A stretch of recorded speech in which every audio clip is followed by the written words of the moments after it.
You're listening to Truly Unruly with Marcus and Jessica Trufant. Hello, Trufants.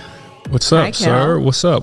How are you guys doing? Doing well, my brother. How are you? Good. Is that a delicious mimosa? It is, and it has peach juice and orange juice in it. So what would you call that? Is that still a mimosa with Costco Prosecco? I've never had it before, but it's pretty damn good. Shout out to Costco Prosecco. Hey, purple purple label. Yum.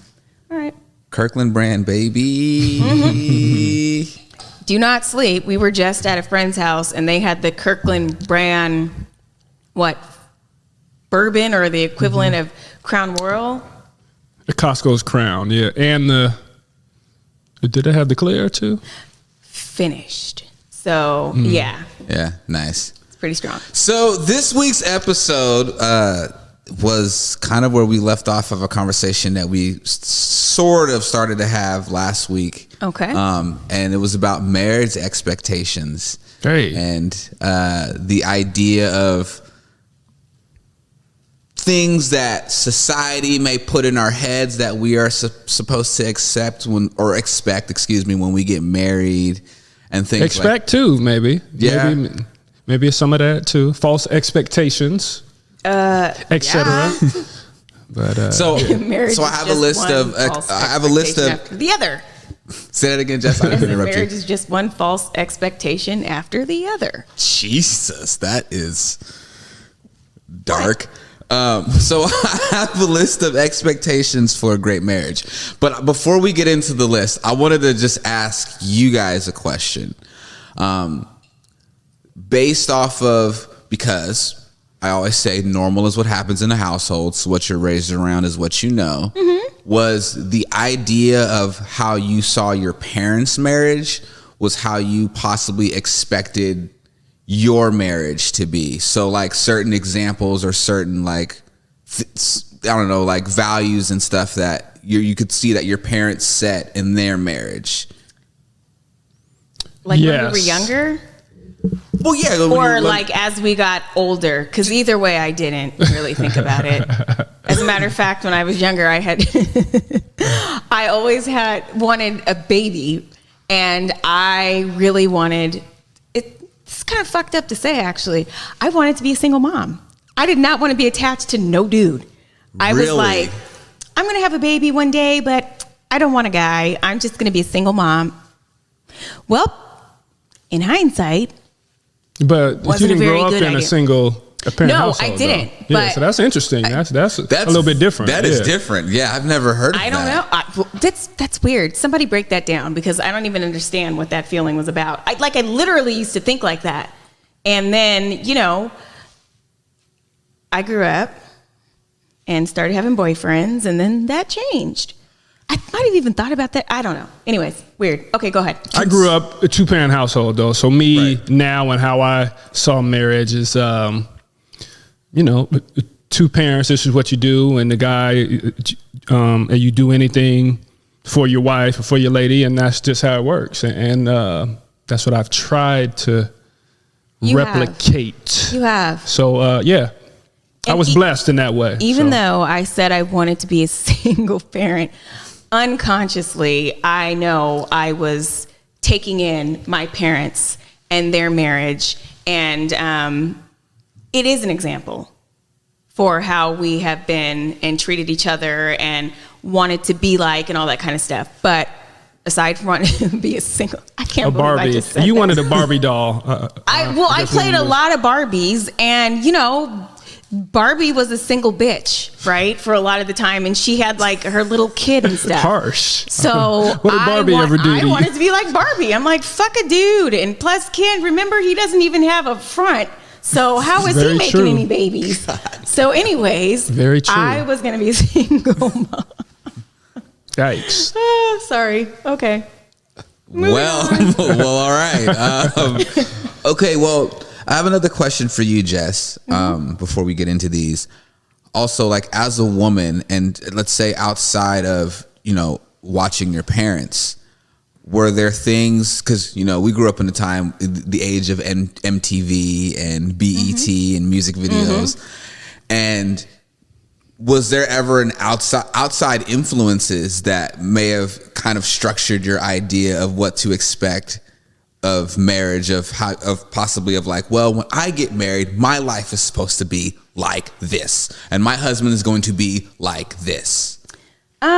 So are you saying basing it off of like MTV and BET? Well, just society. So society and the things you're exposed to. Like so BET After Dark? Influences and stuff. Exactly. And, Right. So the things you see on TV, the movies I was going you to say, watch. things I see on TV, like TV shows. What's a TV show that you were like, oh, yeah, that's how it should be? Because what I'm saying is, why I say BET and MTV is because, as we remember, in the 90s, cable Right. TV was the Wild West. Right. So there was all types of crazy shit on TV. Right. So. Yeah, there were some outside. I wish I could remember specific shows and movies where I was like, yeah.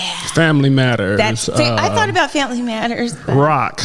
Or was that a well, just a character? But Rock at the Garbage kind Man of. dude and the Oh God, that is so familiar. Rock. Joey. Rock. You don't remember Rock? He was Joey the the trash brother. guy? Yeah. On Family Matters? No, No. not on Which- Family on Matters. which Two show? different shows. What show? What was I don't know if it was called Rock or what not. was a family that you idolize? And it wasn't the wasn't was it the Cosby's? Cosbys? Cosby's. I mean, a different world. Well, Living single, New York undercover. Well- Martin. Well, here's the thing single over here. Well, the thing about living single, it proved that you could be single, successful, and happy, and then they just ripped that off and created Friends. Very true. Right.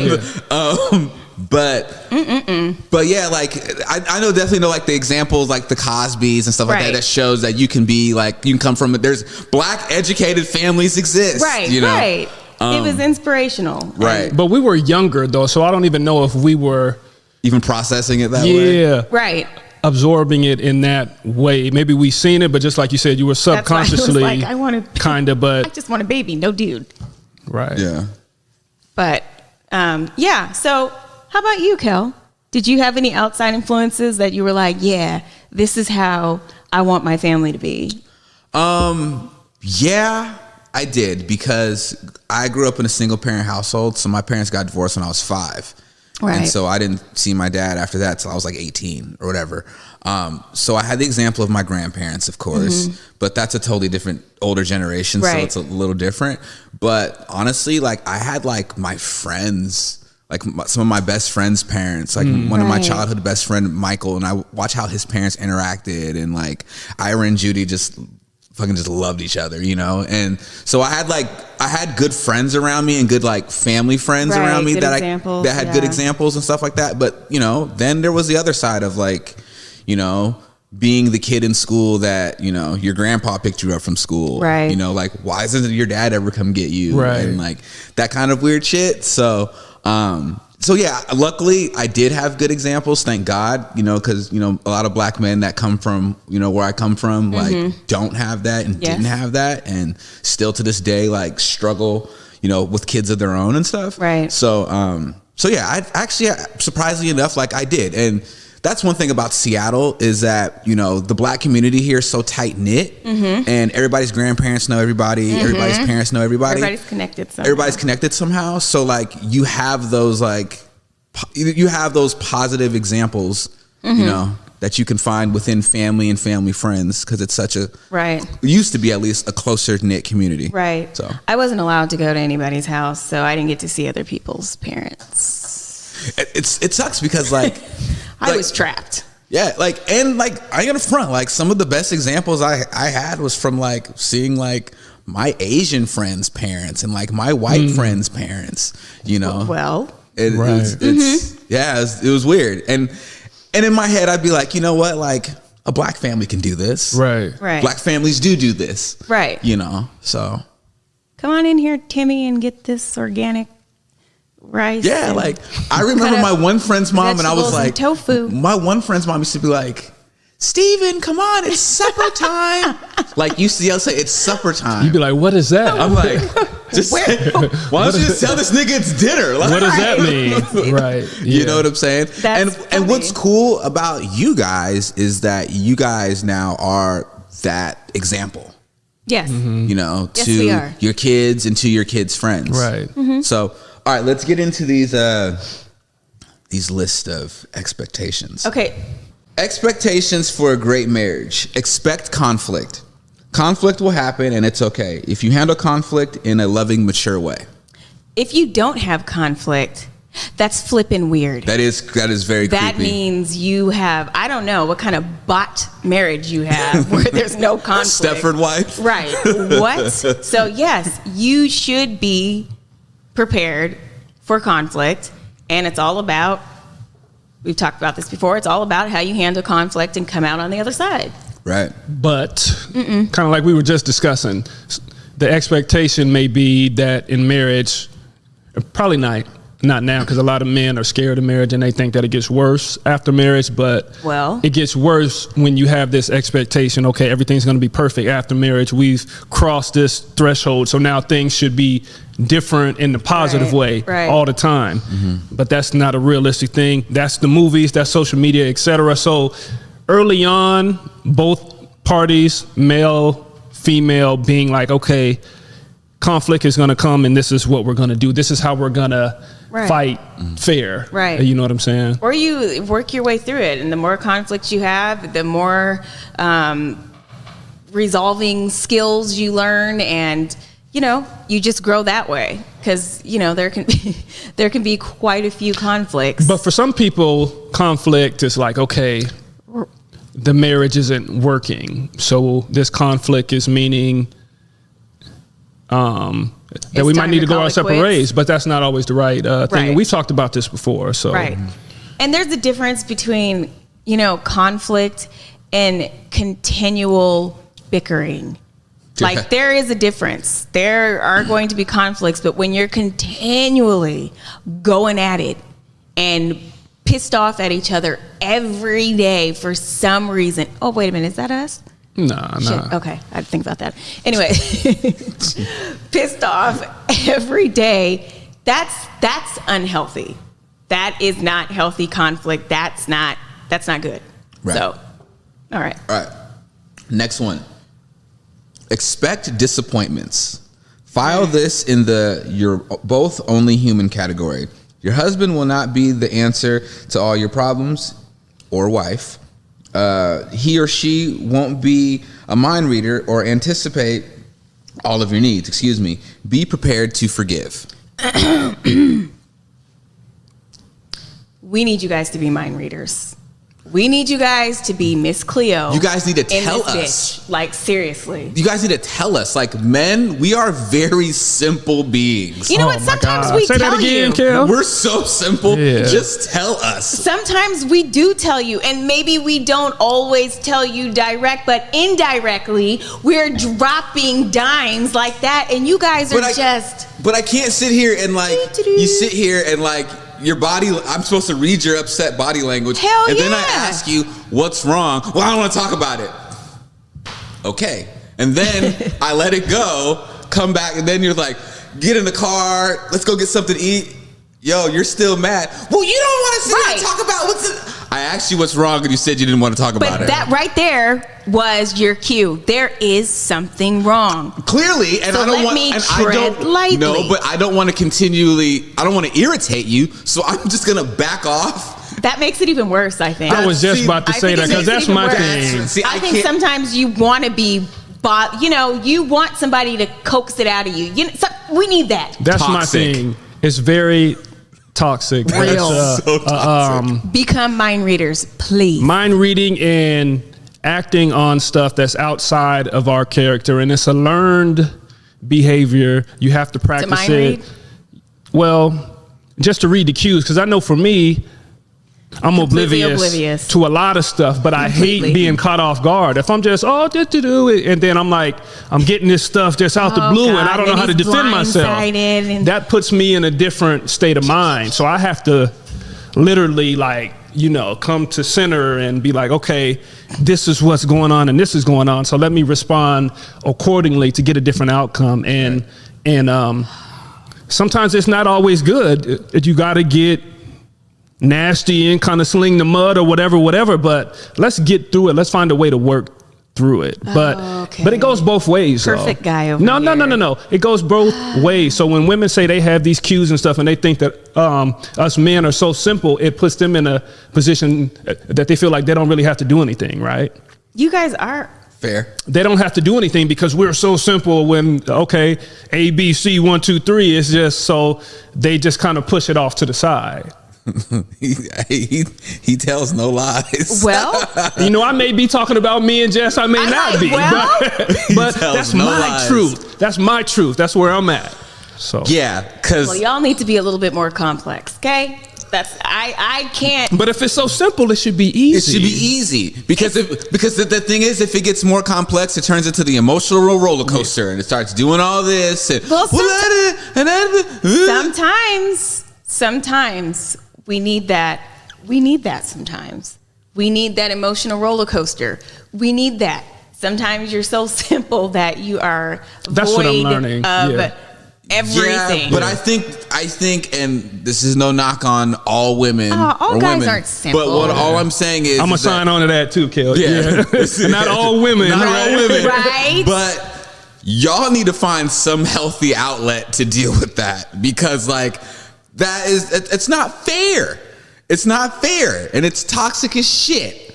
I'll say this too. That is it. Jess is like, fuck you, Kel. That is not fair. I'm like, It's go ahead, guys. not fair and it's toxic, but it forces us to Seriously. open up and to express, because we shut down and we don't want to ruffle no more feathers. It's already going bad, so I'm gonna just take a step back. But sometimes Sometimes it's not. that it's okay to get involved, and the shouting and maybe the back and forth is okay because you work through it. The shouting. Or the aggressive talking. Excuse me. But yeah, you know what I'm saying. Okay, all right, here's the next one. This is funny. Expect to be annoyed. Be ready for the habit of his or her that you found so adorable while you were dating to become annoying. But remember this, there are things you do that likely annoy he or she too. Nope. You don't ever think you annoy your husband at all? Well, it took me a long time to realize that he was annoyed by me, because of course I'm too busy, I'm annoyed. And the thing is, you don't really expect to be annoyed. That's something that's kind of, I don't know, did you think so? It's kind of like, oh. I'm gonna just let you finish your statement. What? And then because this hurts.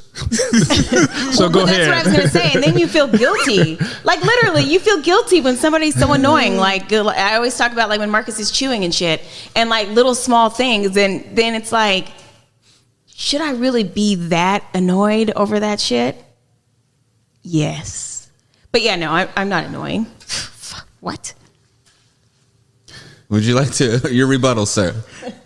So when it comes to being annoying and doing little stuff like that, and again, being blindsided, coming up to the room and eating and not knowing that that's just a dagger to your soul. You know what I'm saying? So I've took the liberty, I go in the bathroom, I eat downstairs in the dark. You know what? You're At really night. playing the victim Can I right finish now. that? My See, God. Somebody Kel, I can't even finish my statement. Somebody get me a know what I'm violin. saying? Get me a violin. So what I would say is that to be able to find a way to just have it be background noise. There are things you do that are terribly annoying to me, but chewing a I know. background noise. But I'm just saying in general, I've found a way to put it in this box, and I don't even see or hear the things you do because I put it in this That's not good. box. I know, but Wait a minute. Okay, wait. actually it is good though, because I got to deal with this. I got to deal with you every single day, 24 hours a day. So if this thing's annoying you and it's bothering you, I need to find a way to deal with that. You know what I'm saying? Change your actions? Yeah, or change. deal with me being annoying? Change my actions, because it's you and you're not going to change that. I could bring it up. But if it's something you can't change and it's just a part of you, I have to learn how to accept you for who you are. So you're saying your chewing is just a part of you. So you need to learn.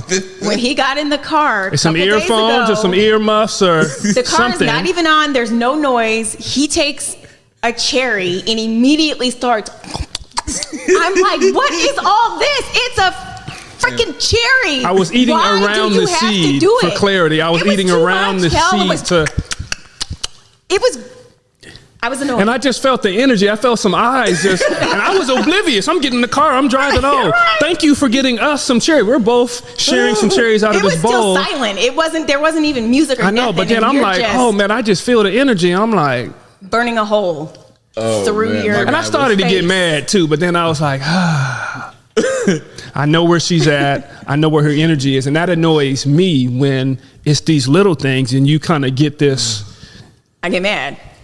Thing about you. So instead of starting to fight and be like, why can't you just, or why aren't you this way? I'm just like, all right, cool. Bring on the perfection. So. Right. My God. Thank you. I know, for real. Thank you very much. Thank you. Much appreciated. All right, here we go. Here's the next one. Expect to think you're doing more. You might feel like you're doing more dishes, more laundry, more bedtime reading with the kids. You get the idea. When you start feeling put out and put upon instead of attacking your husband or wife, sit down and calmly express your desire to do your job well and ask for his or her help. Well, that goes back to, we've talked about this a little bit, taking out I think in people's minds, they really feel like they're doing it, like they're doing the most. They're, holding this down and holding that down and holding that down. But really, they're only holding a small portion of it. Okay. I guess it's subjective. No, go ahead. I don't know. I'll let you finish. I'm just saying. God damn it! I'm about to get in trouble. No, it's not like that. I know Marcus, works really, really hard. He does. He works very hard. I mean, he can lay in the bed and make phone calls for his business for hours at a time. Damn. You're still getting work done. You see what a shade or what a that you're in the bed. That's why you're in the bed. She's not in she can't be in the bed, but you're in the bed and you get work done in the bed. Hey, wait a minute. I appreciate it. But anyways, so then sometimes I don't think people realize what the other person is doing and what all of it entails, especially for women and men. Because we have had some times where I've been like, what the hell are you doing or what you're not doing? And then, you know how I figured I can really get him to understand? By saying, I ain't doing it anymore. I'm not doing it. You do. You take on more of the responsibility. You do the things that you do not see that we do. It's automatic. Right? I got a perfect response. I can't wait. Ladies, so if we just stopped doing what we do for 2 days, what do you think would happen? Them kids probably wouldn't get dressed. They probably wouldn't get their medicine. Who's shopping for the groceries? Who's buying them underwear, socks, hair bands? True. Pads? All true. Not to discredit what you do, but sometimes I think you become, you think you're doing more than you really are. And when you don't know, you don't really know. I don't know what all of that entails. I don't know what that feels like on a regular basis because I don't do it on a regular basis. But my thing is, and my competitive nature is if you tell me to do it and I go do it, let me do it my way. Right, don't complain. Excuse me, I'm not done. It's not going to look exactly the way that you did it. And if you want me to do it, I don't need your coaching. I don't need your side comments. Okay, I got to get the kids dressed. They're going to look like this. And hey, I got them dressed. That should be okay. Oh my God. Don't come and say that you don't like the outfit or, oh, I don't like that. Why'd you do that? those pants are too short and all that kind of stuff. You be having them looking crazy. But they're dressed, they're clean, and they are happy. So that's part of the control thing. If you're going to ask your partner to go and do a particular job, don't critique you got to be hands off and let me do the job. Well, if you want something done, it's best you do it yourself. Then don't ask for help. 1 + 1 equals... It equals you read my mind and you know what to do and you do. Is there a lot of critiquing that happens when Marcus takes on certain responsibilities? When you give him almost like give him responsibilities, but like, yo, we're a team. I need you to handle this. Do you? Well, how do you get better if there's no critiques? But damn, Jess. But okay, let's flip it. Be coachable, right? Right, and he's coachable. Come on now, let's get the football analogy. She is, yes, but she tries to act like she's not. If she hears me and like if I make a comment, she may, but it's there. Yeah. And then if it comes again, and then it may come, oh, I remember you said this, because I'm a good job guy. Add a kid and keep up the good work.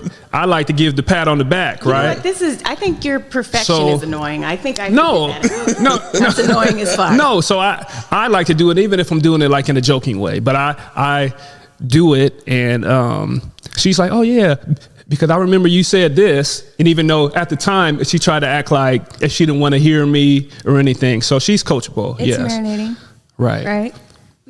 Yeah.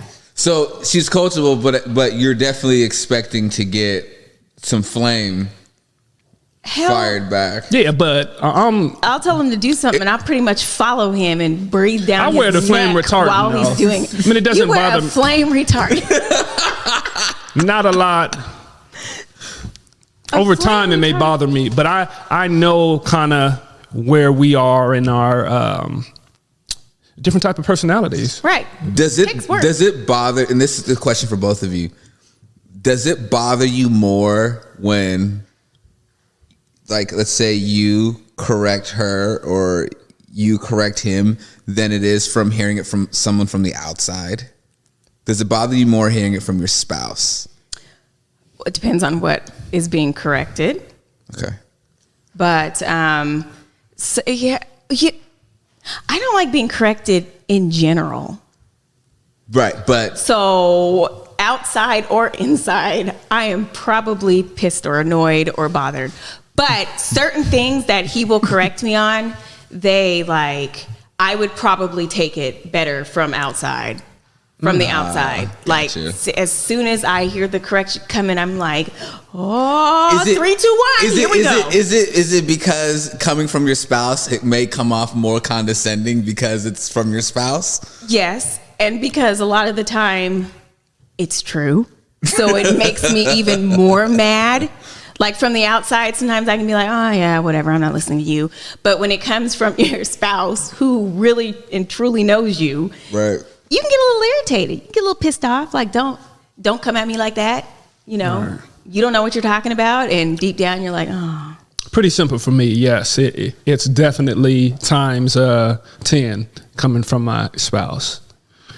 Yeah. Outside influences don't so much move me. I listen to them, and of course I can react to them, but corrections and critiques from my spouse put me in a different space. It could be anger, it could be hurt. Sore loser. It could be pissed, yeah. That too, but I'm a reaction guy. If you give me something and I'm like, damn, okay, I'm pissed, I'm angry about it, I go into my bag and I'm looking to, I got to fix it, I got to make it right type thing. Or I got to prove to you that I can do this. Now here's my last question that has to do with that. He's up for sale. Does anybody want somebody who is just perfect and will just go back inside and reflect and self-reflect and shit? Look, here's my last question that relates to that, and this is the do the work part. How do you guys fix that? How do you make that better so when your spouse does correct you, it doesn't feel like correction's punishment? Well, what I do, is I'm still working on it. just give it time and try not to take it personal. That's the overall thing for me is I used to take a lot of stuff personal. I still do, but You have the most politically correct answers. I just try not to take it personal. I just let it roll off my shoulder. No. Try not to take it personal is a real thing. Just because But you it are is personal. correcting me, it doesn't mean that you don't like me as a person. You don't like me as a husband. You don't like me as a father. To take it to those levels are a bad space because that's what the argument is. I'm going to defend myself. I'm going to defend that because I know I'm good in those spaces. I take it personal. So And I I'm need to going just to take defend. it as a simple correction. These are things that aren't to my liking. So I need to find a way to give you what you want. I'm your husband. I'm supposed to give you exactly what you need 99.2% of the time. But What's the other 0.8? But I just need to be able to hear you. That's the 0.8. That's where I'm pissed off, and I just throw my hands up and be like, I'm not dealing with you. But I mean, I don't think it's PC. I think that's real to be able to take the criticism and be like, okay, I need to look within myself, and I need to make it right. It is, because it translates into everything you do. So that is why I don't have a job. Well, because I feel like you guys have been I together. don't like this, Kale. I feel like I'm spilling my guts, and I'm not getting the. You're spilling your like very thought out, correct. No, it's not guts. thought out and correct, but how do we fix the feeling like it's an attack or feeling angry when we're getting corrected by our spouse? It takes a lot of work. It takes a lot of self-restraint. It takes not taking it personal, though, is a real thing. That's a real thing. Well, because here's the thing. The reason why I ask this is because you guys have been together for a really long time. Hella. And so I ask you this, and don't make it seem like I'm making you guys sound fucking old, but do you guys feel like you're at a point in your life that you're kind of sort of stuck in certain ways? Or is there still room to change some of those ways? There's always room. Okay, because you know with some folks, like they get to a certain age and it's just like, this is who they are. Right. What you see is what you get. They ain't changing. I think we're in a generation now where I think we're more open and we're more flexible and we're more willing to change, and we do not want to be like the past generations where they are literally set in their ways, and you cannot budge them, and they'll even say, I'm not changing. I do that sometimes. Fuck. Nope. Well, we're working on it. What? I do work. I work all the time. I do. It might not always work, but I do try, and I'm aware. And that's another thing. You have to be aware of what you're doing wrong, or you really have to be aware and sensitive to your partner, and that makes you want to work on it. So, all right, we Oh, please. Interesting. Talked about some marriage expectations. Yeah. He's gonna throw this back in my face. All right, go ahead. I think this was a good conversation, though. I think so, too. I think, for like I said, as long as you guys have been together, it will, help you guys grow. Yeah. I mean, we have 2 arms in the grave right now, so we've been together. Yeah, we've been together for a while. Yeah. I don't, but I don't know about you. But I have 2 arms and 1 leg, actually. the glass is half full over here. I'm just getting started, Kale. Hey. Pessimist. All right. So, anyways. Well, this was a good episode, you guys. This is episode 27 of Truly Unruly. Wow. Okay. 27. We're getting on up. And we're rolling. Getting up there, rolling up there. Of course, everyone, you can listen to us on all major streaming platforms. Watch the visual on Marcus Trufant's YouTube channel. Just search Marcus Trufant. Subscribe. Leave a comment, review, all that good stuff. Follow Marcus at Marcus_Trufant on Instagram. Follow Jessica_Trufant on IG. Follow the Truly page, Truly Unruly _podcast. Converge. We're on Converge every Sunday. So watch us over on there. Anything else you guys want to leave the people with? Oh, follow me, media_Kels on Instagram also. Yep. That's it. I feel like just keep working. Yeah, I feel like you working. guys, as soon as this mic or these cameras turn off, I'm gonna duck Right. behind the bar here. Till next time, y'all. Peace and love.